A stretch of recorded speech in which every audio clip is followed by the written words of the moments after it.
E aí, gente, tudo bem? Sou o Pedro do canal Pedro Costa Entrevistas e hoje eu tô trazendo mais uma entrevista para vocês. E hoje a entrevista é com meu amigo Marcelo Zig. Ele é um cara cadeirante, negro, ele é tetraplégico. E hoje ele vai contar um pouco da história dele, depois de um acidente que ele teve aos 21 anos de idade, com a minha idade inclusive. Então, fica à vontade. Primeiro, muito obrigado, Pedro, pelo convite. Saudade de você o tempo, né? Que a gente não tem essa conexão assim através de imagem. De vez em quando a gente se fala, né, por áudio, enfim, mensagem de texto, mas já tem um tempo que a gente não tem um contato visual, né? E obrigado, é um prazer, uma honra estar participando do seu programa. Então, eu queria que você começasse falando quem você é, quantos anos você tem, de onde você é e onde você vive atualmente. Essa pergunta é bastante difícil, né, Pedro? Quem você é, ainda mais você fazer esse tipo de pergunta para alguém da filosofia, e só isso aí a gente vai ficar até amanhã aqui resenhando e não vamos chegar a uma conclusão, acredite nisso. Mas, trazendo a partir dos marcadores que a gente é identificado socialmente, eu sou um homem negro, de pele retinta, de cabelos dreads, sou uma pessoa com deficiência, utilizo cadeira de rodas, em razão de um acidente, como você mesmo te comentou, aos 21 anos de idade, quando eu pulei de uma ponte, lesionei a medula, na altura da cervical, e dessa região do corpo abaixo eu tive comprometimento tanto dos movimentos quanto da sensibilidade do corpo, e desde então passei a ter a cadeira de rodas como aliada, como parceira, para viver a minha experiência de vida. Eu sou do Rio de Janeiro, sou carioca, nasci no Rio de Janeiro em razão do trabalho do meu pai, e entretanto tanto a família do meu pai quanto a família da minha mãe são todos daqui da Bahia, todos. Então eu sempre tive entre essas duas cidades, tenho essa bênção de ter essas duas cidades como cidade natal, né, tanto Rio de Janeiro quanto Salvador.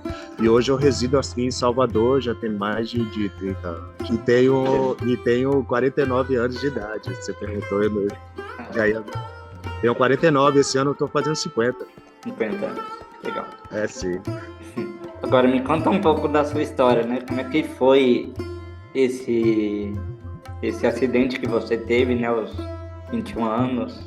Esse acidente, eu já residia aqui em Salvador e era verão, sol, mar, né, praia, farra, e eu tinha 21 anos de idade. Você acabou falando que tem 21 anos de idade hoje, e quando a gente tem essa idade, você deve estar experimentando isso. A gente quer comer a vida pelo meio do prato e não pelas bordas, né? Não pelas beiradas. A gente não precisa e nem quer esperar esfriar, a gente quer comer na parte mais quente, onde a gente tem que ficar fazendo, ter cuidado para não queimar a língua, né? Mas aí a gente faz dessa forma.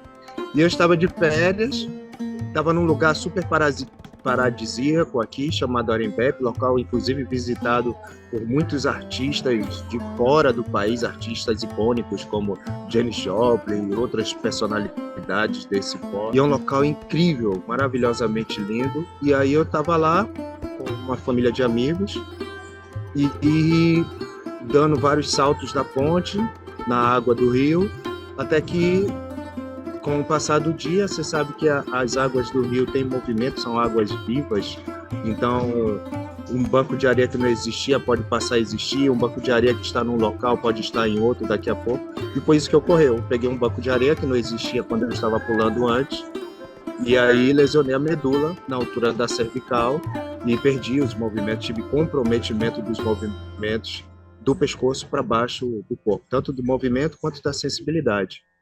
E nisso já se vão 28 anos de experiência através da cadeira. Hoje eu tenho mais tempo de vida através da cadeira de rodas, tendo a parceria com a cadeira de rodas, do que fora da cadeira de rodas. E mesmo com esse acidente, você estudou, teve filho, hoje tem neto. Conte um pouco sobre a conquista da autonomia na sua vida.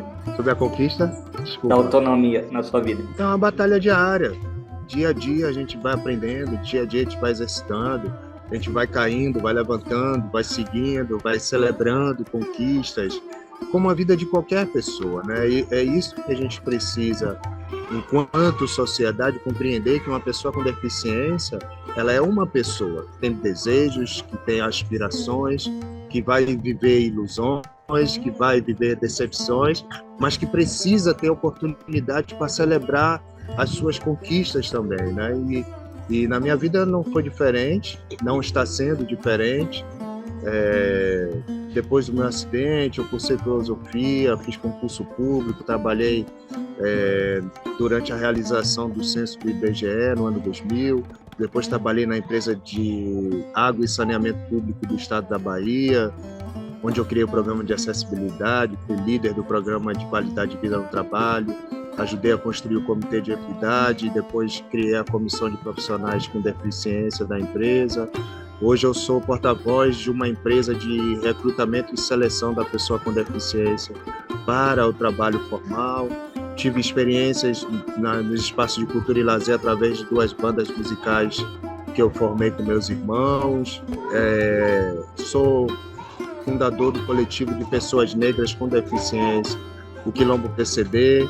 Criei o projeto Mergulho Cidadão, que é uma campanha preventiva aos riscos do tipo de acidente que eu sofri, mas vale ressaltar que não é uma campanha contra a deficiência, e sim o que a gente tenta prevenir, evitar na vida das pessoas através da disseminação de informação a experiência do acidente, né, que é algo realmente ruim na vida de qualquer pessoa, que inclusive pode ter um desdobramento fatal. E sou pai do meu filho, um atravessamento muito intenso do capacitismo desde o primeiro momento, quando me era perguntado se ele seria de fato meu filho, se eu teria como educá-lo, se eu conseguiria.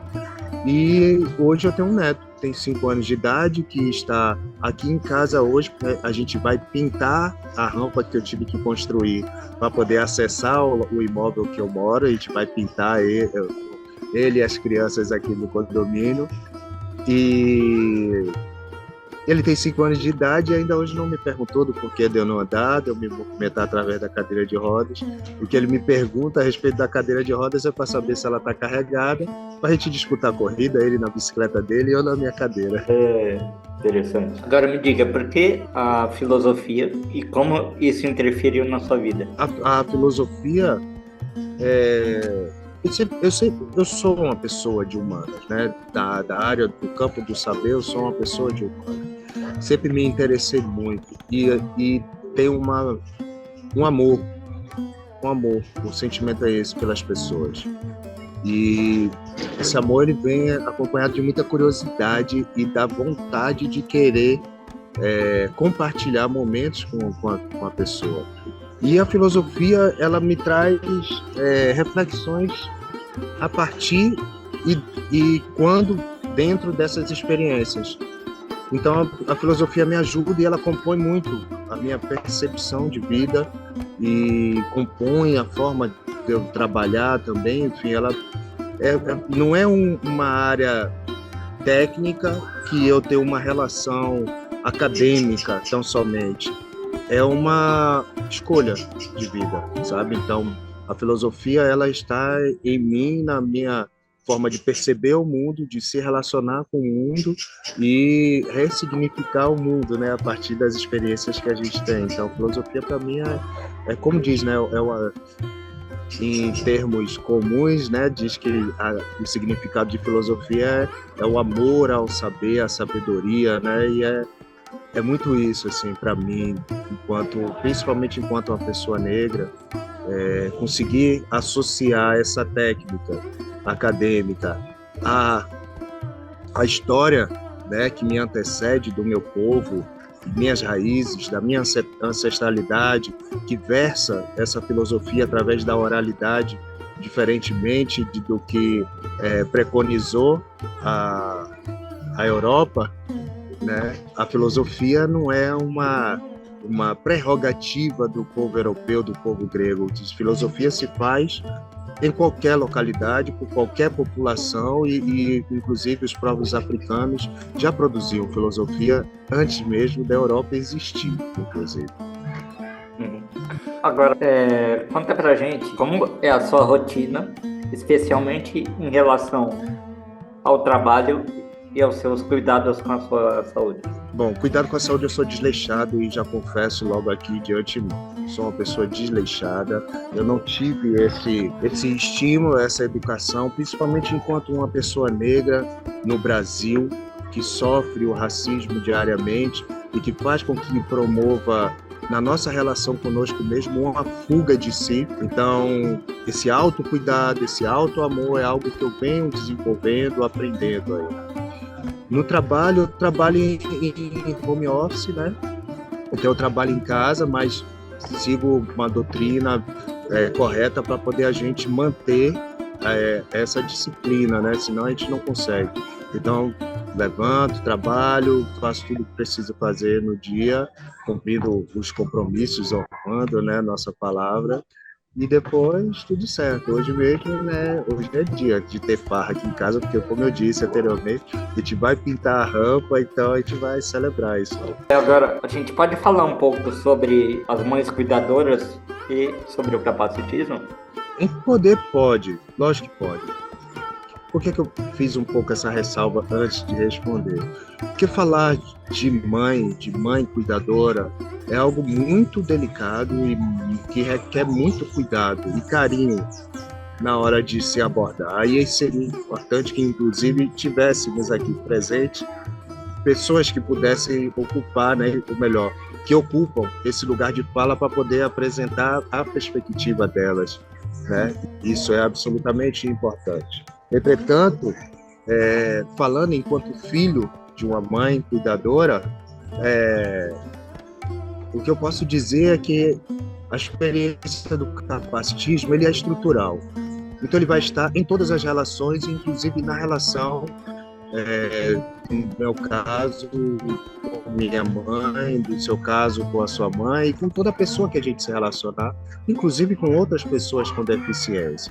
Porque o capacitismo, ele se apresenta em todos os espaços e relações sociais, e não é porque uma pessoa tem afeto por outra que ela não possa cometer atos capacitistas, pensamentos, falas, posicionamentos capacitistas. É óbvio que elas podem, mas ao mesmo tempo a gente deve acolher com o máximo de carinho, por mais que nos machuque, e estabelecer um canal de comunicação aberto e honesto, principalmente com essas pessoas que a gente nutre um sentimento, como na relação de um filho e uma mãe, para poder dizer a elas que, apesar da melhor da intenção, apesar do melhor sentimento que ela está impregnando aquele momento que a gente está se relacionando, ainda assim ela está provocando dor, está gerando dor, quando ela acaba realizando uma fala capacitista sem saber.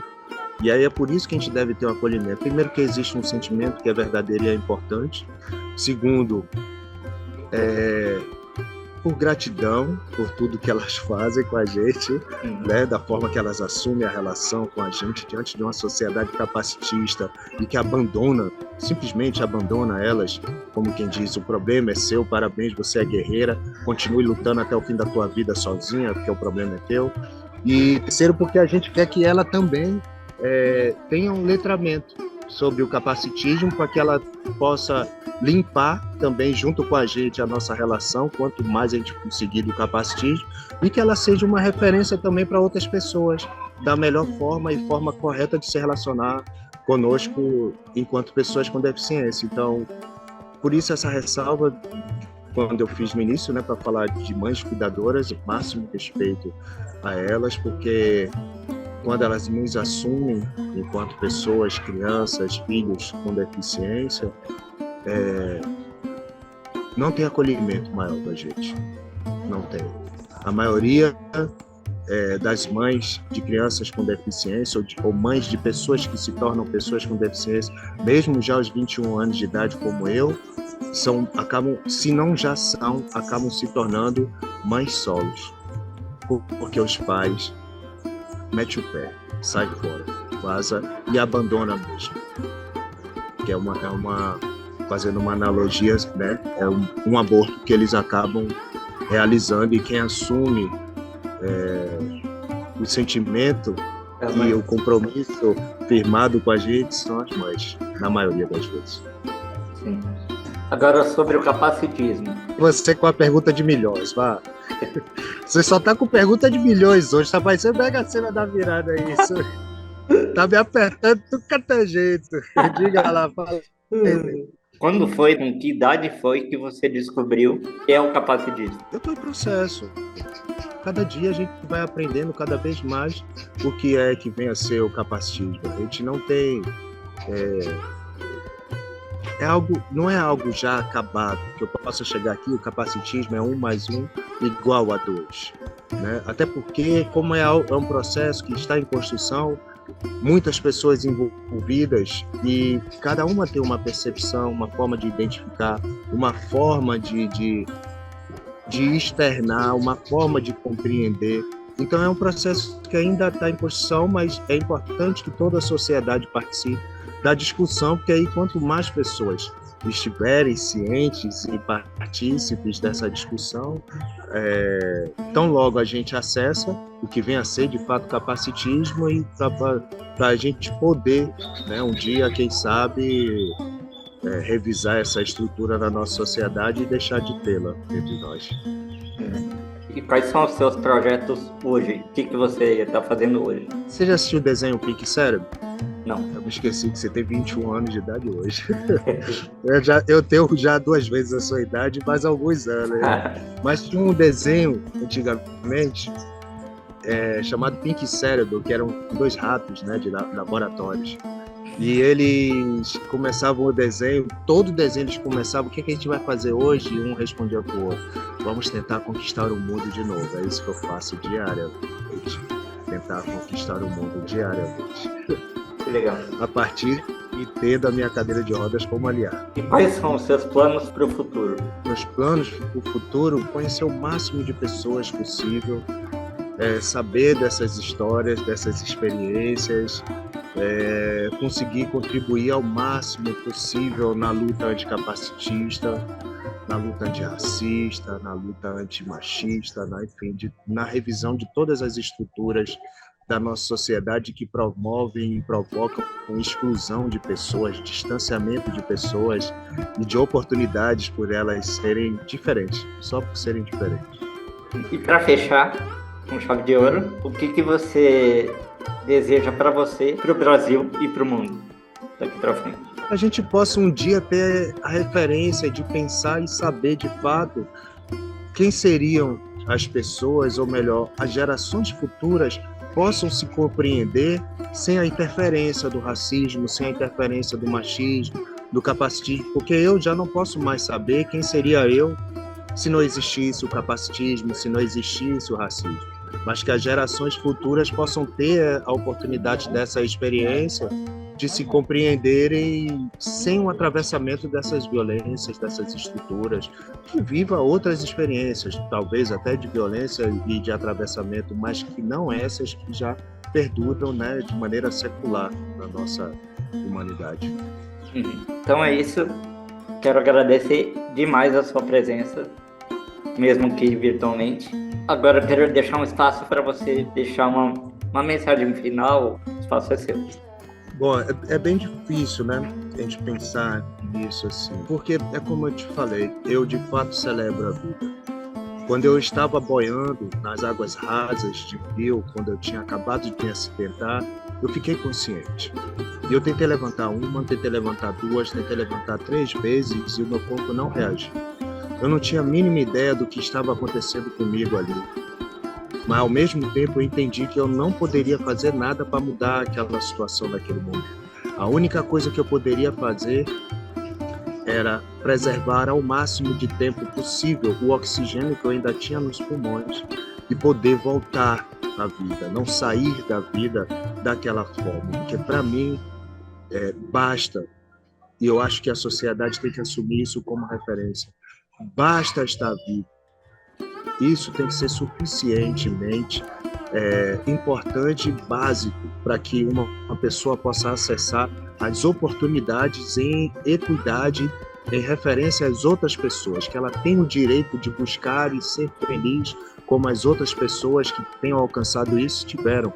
que ela tenha a oportunidade de se conhecer, de conhecer outras pessoas e que a diferença na nossa sociedade seja celebrada como a maior potência da humanidade. Então, quando eu estava nas águas do rio, a única coisa que eu pensava era aqui não e não desse jeito, porque eu ainda tinha e tenho a mesma sede hoje de vida e de conhecer pessoas, e é isso que me movimenta, é isso que me mobiliza, é isso que me impulsiona, e é isso que me faz acordar e trabalhar diariamente, não só por mim, porque enquanto um homem negro, eu tenho um compromisso com a minha ancestralidade que sonhou e trabalhou por esse momento que a gente está tendo aqui agora, por exemplo, de bate-papo. Isso aqui já foi planejado e eu preciso deixar referências dessa para melhores, para meu filho, para meu neto e para gerações que eu ainda nem conheci, mas que vão chegar aí, até Indiar. Bom, então é isso. Eu, de novo, quero agradecer demais a sua presença aqui hoje. Bom, se vocês gostaram do vídeo, já deixa um like aqui embaixo, comenta. E se tiver alguma pergunta que você queira direcionar ao nosso convidado de hoje, deixa aqui nos comentários que eu dou um jeito de mandar para ele e de responder para vocês. Então é isso, valeu, falou, fui. Um abraço.